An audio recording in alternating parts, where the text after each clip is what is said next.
everyone. Heads up that this is the last episode of our second season. We're taking a break to work on new episodes for season 3, and we'll be returning in the fall. So stay tuned, stay safe, and thank you so much for listening. In times of war, art and culture may seem relatively unimportant, and this means they usually get overlooked until it's too late. But throughout history, conflict has led to the looting and destruction of art and heritage sites. And in many cases, looted objects are used to fund ongoing bloodshed. The repercussions can continue for decades after the conflict itself has ended. My name is Gabrielle Sierra, and this is Why It Matters. Today, how does art become a casualty and a weapon of war? So can you tell me what cultural heritage is and why it's important? Well, cultural heritage is essentially what represents the shared common history that a group of people might have. And it can be something very specific as pertaining to a single group of people, a country, a region, or it could be a worldwide issue.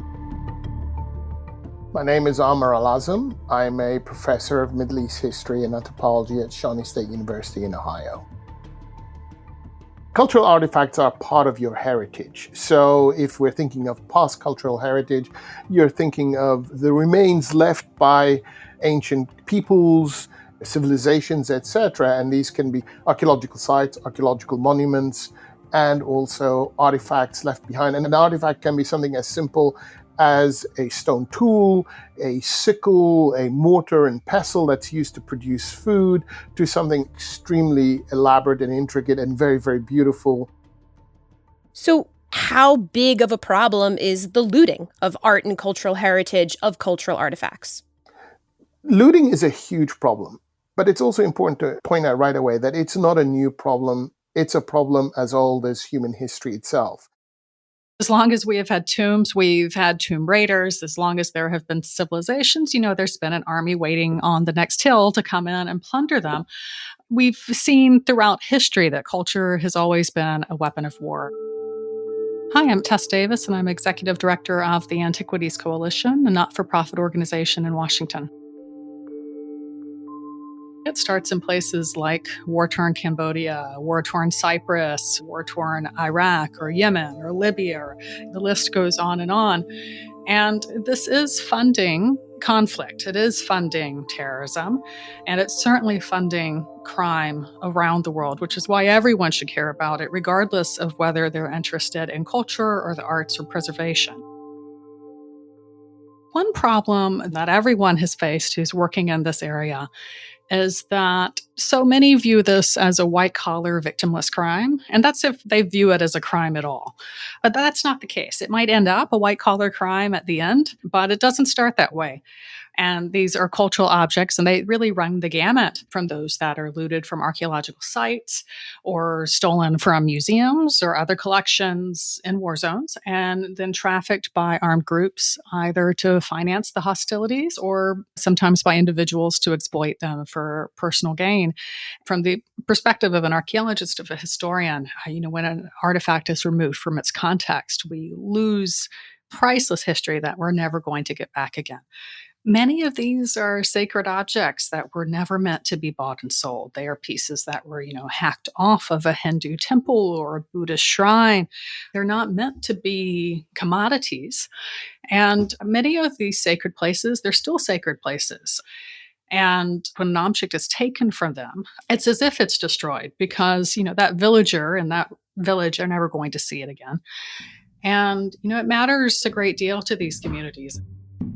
When an artifact is improperly removed from its resting place, the damage can't be undone.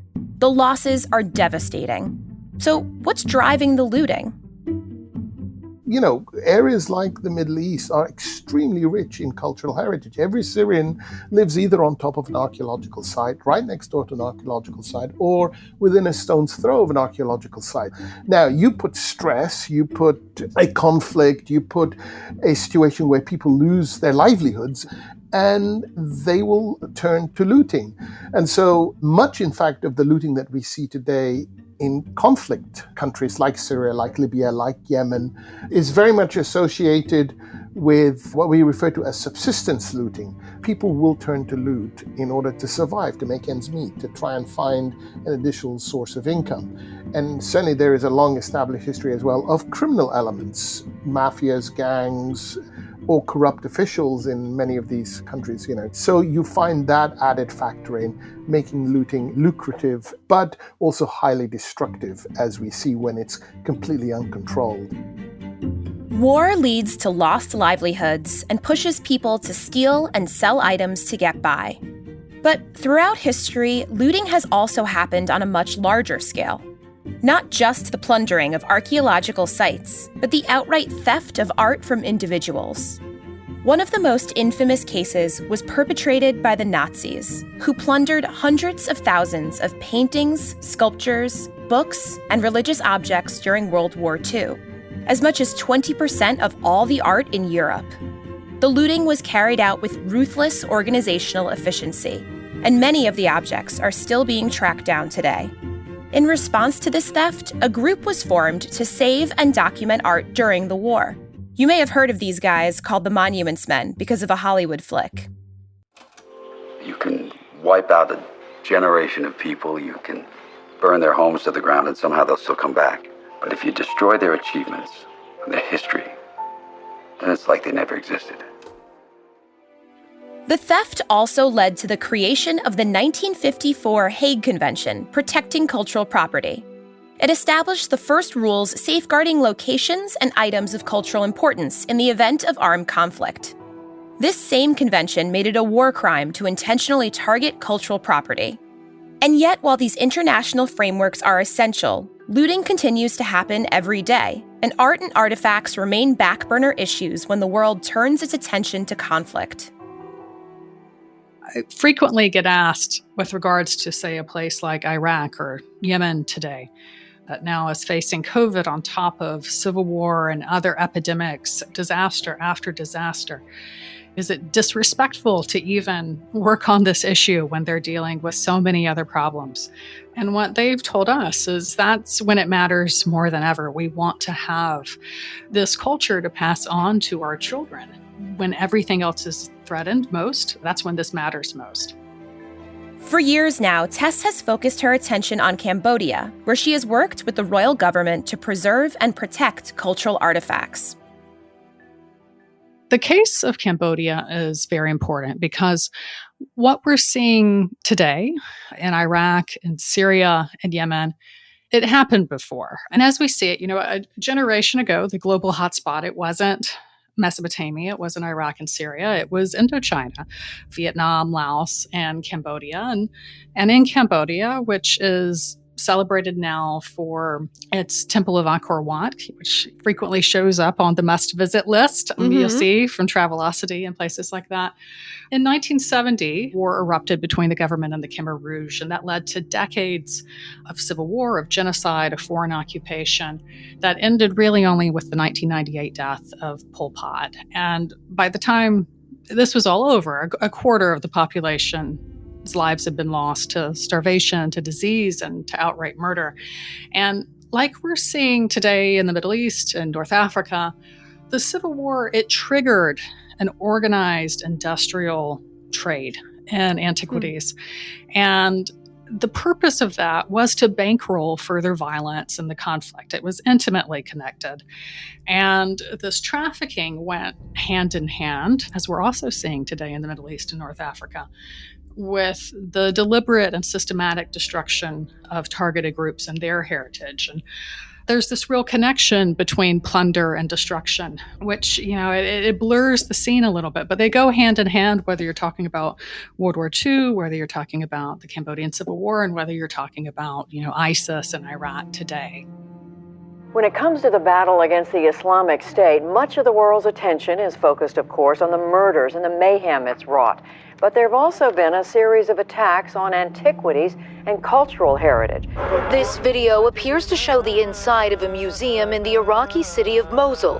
The extremists strip the ancient statues of their protective coverings, then shatter the priceless relics.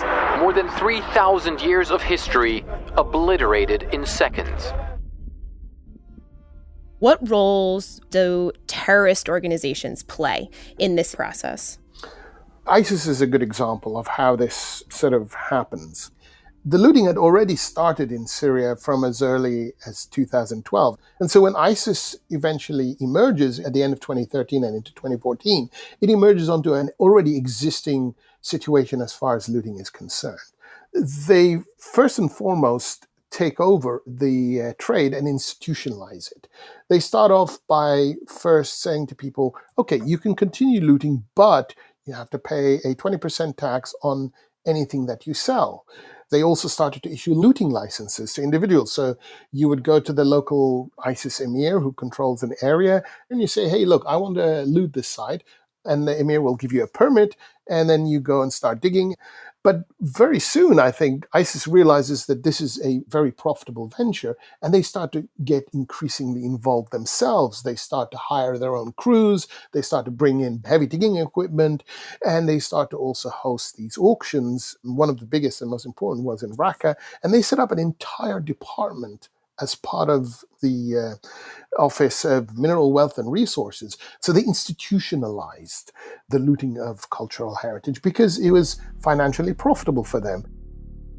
But ISIS didn't only see these treasures as a source of income. They also used archaeological sites for other purposes, turning them into shields during conflict and ultimately as a means of showcasing their power to the world.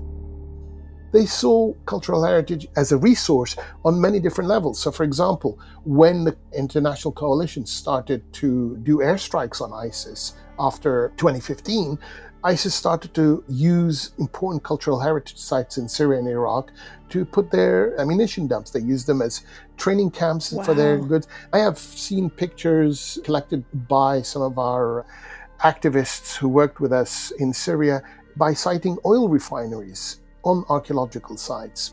And of course, the most horrific form of exploitation of cultural heritage we see from late 2015 onwards, and this is demonstrated by what I refer as cultural atrocities. This is when ISIS started to go into museums and smashing the contents of these museums, or going into major archaeological sites and smashing the contents, and culminating in the now iconic image of the Temple of Bel in Palmyra being blown up. And all of these are pre-prepared, they're videoed, and there's usually some sort of narrative that goes with them, and they are often released to coincide with specific moments that they decide. So they're using these actions, these cultural atrocities, as a form of propaganda and demonstrating to its own narrow group of followers, look, we are powerful. And so you can see that cultural heritage here is being exploited on many levels. ISIS, whatever you may say about them, they were very good businessmen. I mean, it went from a ragtag group of fighters to the richest terror organization in history. And how did they do that? They did it through criminal enterprises, through a mix of extortion, ransom and robbery and looting, and unfortunately found a willing market. Something else that has changed with this conflict in comparison with those past. I mean, even if you're looking at the Iraq invasion in 2003, someone on the Iraqi border can now, through Facebook, through WhatsApp, sell directly to a buyer in rural Indiana. And, FedEx a piece there and have it there in a matter of days, where it used to involve this quite complicated system of dealers and middlemen and transport. That too has changed completely. And so criminals have been taking advantage of this technology. And I think law enforcement themselves would say that they're having a hard time keeping up. I mean, social media has transformed the landscape here. And we see an explosion from 2013 onwards as Facebook becomes more popular in the Middle East region, and particularly in areas like Syria, Iraq, Libya, Yemen, all these conflict zones as well. It becomes the great equalizer. Because suddenly you could be just an average person with zero or no connections. You get on Facebook and you just post your wares online, and millions of people can see it. Social media gives everyone a voice, but that connectivity usually has a dark side too. In the case of looted art, social platforms are often the first step in the laundering process that allows pieces to make their way to the mainstream art market. More on this after the break.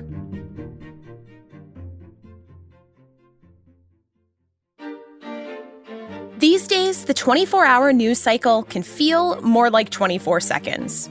Information comes at you fast, and things can change so much from one day to the next. Axios is on a mission to help you keep up and get smarter faster. Whether it's with their newsletters, podcasts, an HBO show, or now a daily news podcast. In just 10 minutes, Axios Today sets you up with all the news you need. Host Naila Boodoo and a team of award-winning journalists bring you information and insights on the trends shaping our world. From the latest reporting on systemic racism in America, to China's growing influence, to the rise of artificial intelligence. Axios Today is like having some super bright, well-informed people at your breakfast table every morning. It's worth taking a seat. Listen on Apple, Spotify, or wherever you get your podcasts. How does a looted object eventually show up for sale on a legal art market? Well, I should say one of the many difficulties in fighting this illicit trade is that unlike drugs, unlike guns, cultural objects aren't automatically illicit. You can't tell by looking at something if it's illegal or not. It depends on the history.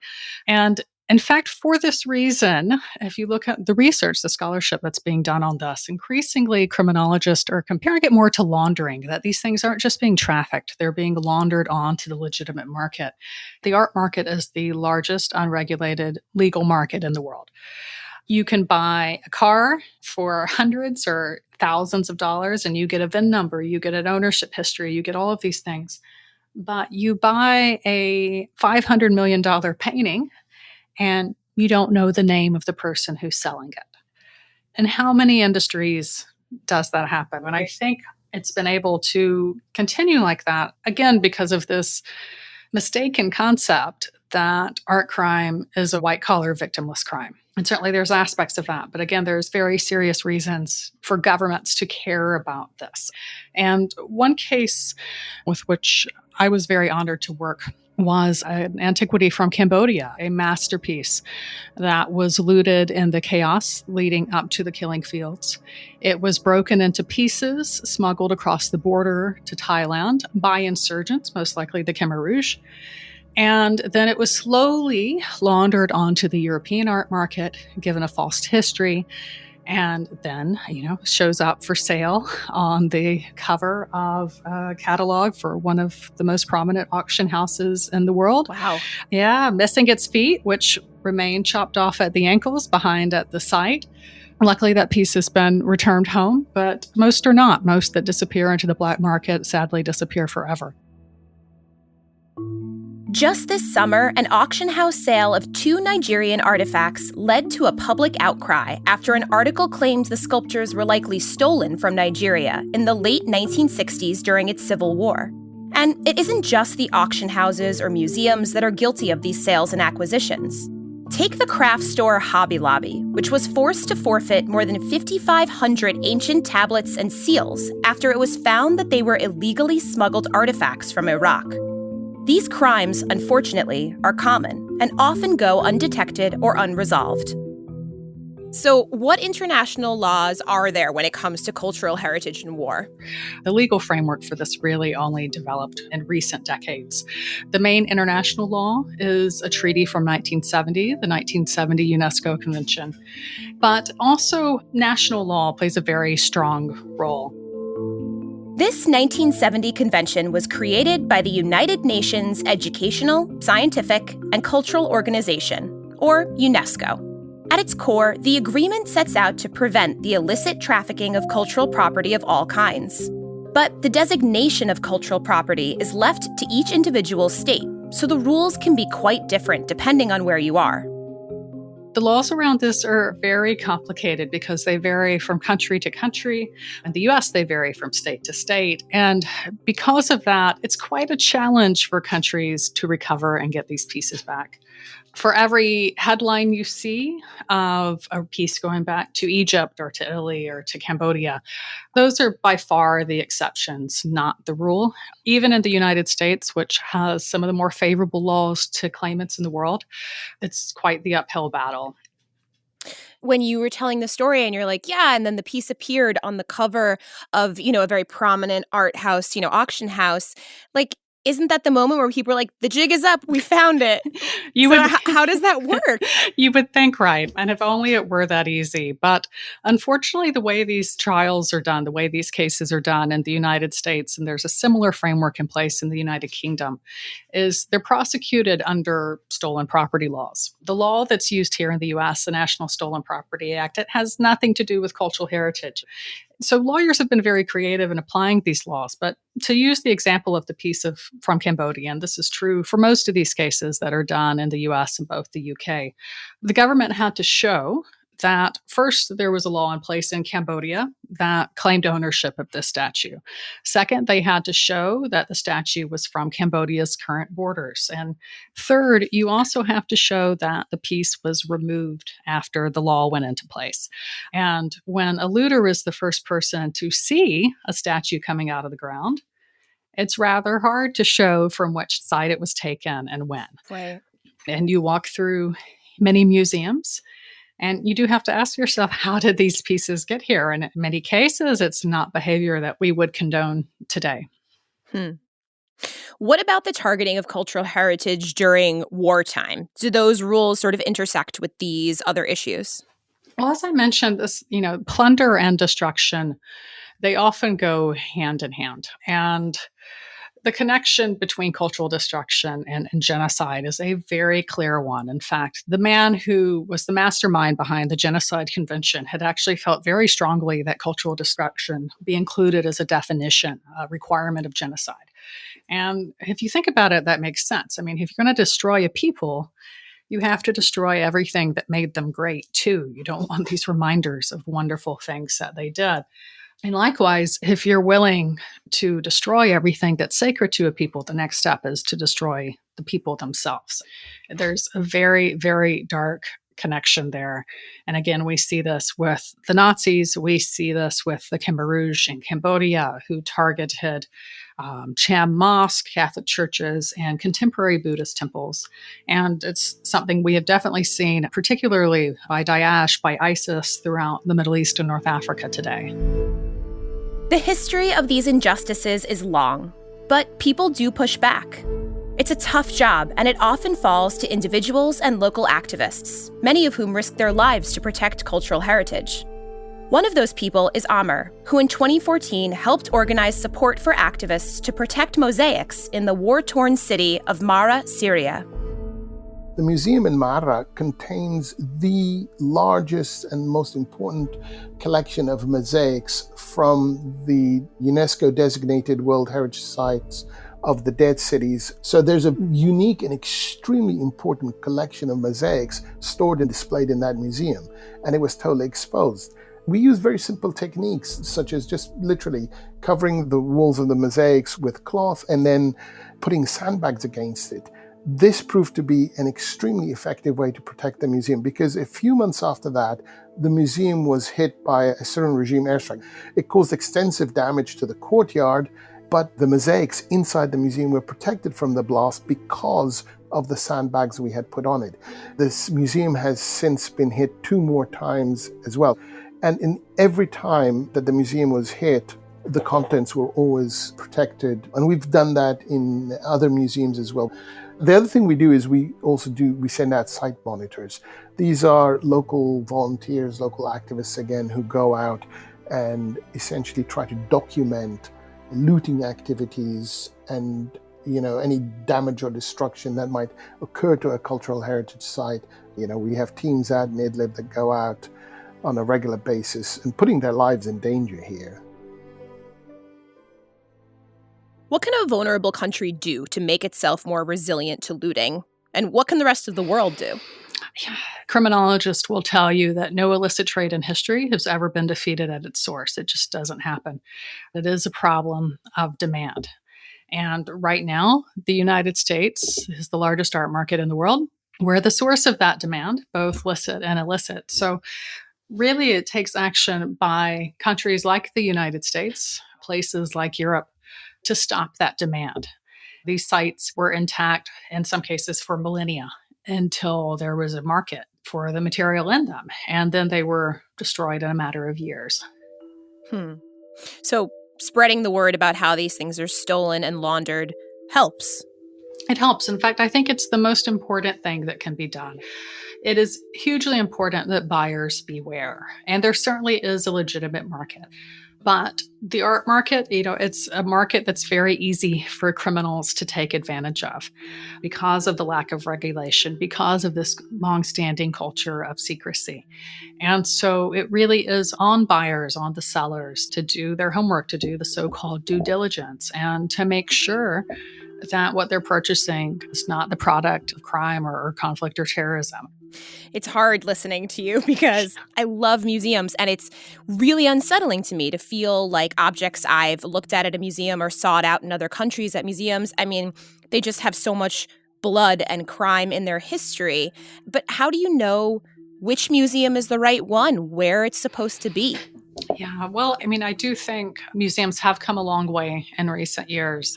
When reports started emerging of the industrial looting and trafficking that was happening in ISIS-occupied territory, museums were sounding the alarm to help fight back against that illicit trade. It's a very different reaction than we saw during the Cambodian Civil War when, I've talked to curators who were at some quite prominent museums at the time who said Cambodian pieces were coming in the 1970s with dirt and leaves still stuck on them. So things have come a long way. That said, we do still see museums, including those here in the United States, getting caught with pieces that were looted in some cases, recently looted. One prominent museum in New York recently had to return a gold sarcophagus to Egypt that was looted during the revolution. This isn't a piece that came out decades ago. So this is still very much a problem. That said, again, museums can really be a force for good in this if they want to. The question inevitably becomes, where do artifacts belong? Somewhere safe from a conflict zone far away? Somewhere where everyone can see it? Or do they belong at home to the culture and country that they come from? Cultural heritage is a key part of identity. This is the cultural property, to use the legal term, of these communities, of these countries. And those who remove it, they're thieves, pure and simple. And unfortunately, in many cases, they're also war profiteers. And so, yes, I do think that it's up to the country to decide what happens to its cultural heritage. That said, they're understandably quite proud of their cultural heritage. They want people to see their antiquities in museums around the world. They just want it to be in a responsible way. And there are ways to achieve that. Why do Western museums need to own these? The focus shouldn't be on ownership. The focus should be on working with countries around the world to secure loans so these pieces can be seen in a responsible way. And that is something we're seeing starting to happen as well. Do you feel that the coverage of these kind of lootings or destruction isn't as obvious to people because when we talk about war, we focus on lost lives, and that sometimes talking about, a piece at a museum could almost seem not frivolous, but, not have as much weight to people? We do face a binary, especially where you have horrific conflicts, ongoing conflicts. And me being a Syrian, I've been asked before, in the face of such a terrible humanitarian catastrophe, why are you so worried? Why are you focused on cultural heritage? I reject this binary. I think you can do both. And I would go a step further and say this. A conflict like Syria has to end one day. And when it does, Syrians are going to have to get together. And they're going to have to try to find what common denominators exist between them. What makes a Syrian? Syrian society, as a result of this conflict, has ruptured across every possible cleavage, social, sectarian, economic, religious. What bridges are left that they can communicate across? And I think this is where shared common history, This is where their cultural heritage can play a vital role in that. It could be a connecting point. It could be something that brings people together. And if you think of museums and the cultural heritage sites, these could become safe spaces, a space where Syrians can come together, meet in an environment where it doesn't matter who you were, what side you fought on. It connects you to the other side. So I see cultural heritage and the preservation of cultural heritage not just as saving Syria's past in this case, but it's also a key to its future too. Without that past shared heritage, there is going to be no future Syria, because it's the only thing left that holds this society together.